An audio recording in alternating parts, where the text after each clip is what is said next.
అన్న క్యాంటీన్లకు సంబంధించి నిన్న తణుకులో ఒక అతను సోషల్ మీడియాలో ఒక పోస్ట్ పెట్టాడు. అక్కడ ప్లేట్లని మురుగునీళ్లలో కడుగుతున్నారు అంటూ విజువల్స్ని పెడుతూ పెట్టారు. ఇది బాగా వైరల్ అయింది.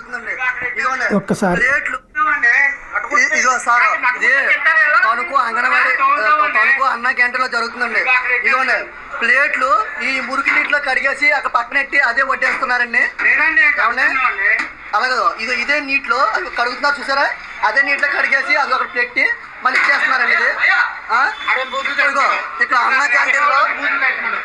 అన్న క్యాంటీన్లోనే ఇక్కడ ఏంటిది పెళ్ళి ఇదండి, ఇంకా పిల్లలు వదిలేని వాళ్ళు వస్తారో దిక్కులేని వాళ్ళు వస్తున్నారు అని చెప్పి ఇక్కడ విమర్శిస్తున్నారండి. ఇక్కడ తొలక అంగన్వాడికి తణుకు అన్న క్యాంటీన్ అండి.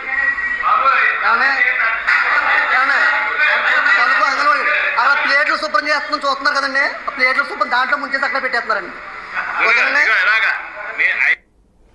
అక్కడ విషయం ఏంటి, ఆ తర్వాత దాని మీద మంత్రి నారాయణ అక్కడ వాళ్ళతో మాట్లాడారు. అసలు విషయం ఏంటన్నది తాజాగా బయటకు వచ్చింది. విషయం ఏంటంటే అక్కడ సాధారణంగా తిన్న తర్వాత అక్కడ ఎవరి కాళ్ళు కడుక్కోం కదా, అక్కడ వీటిలో పడేస్తారు. కొంతమంది ఏం చేస్తున్నారంటే అక్కడ మామూలుగా ఒక డబ్బా పెట్టాలి, ఆ డబ్బాలో కాకుండా ఆ చేతులు కడుక్కునే చోటనే ప్లేట్లో వదిలేస్తున్నారు. అలా వదిలేయటం వల్ల అదంతా నిండిపోయి వాటర్ ఉండిపోయింది.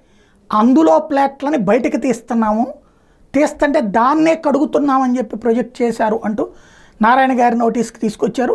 అది ఫేక్ అన్నటువంటి విషయాన్ని స్పష్టం చేశారు.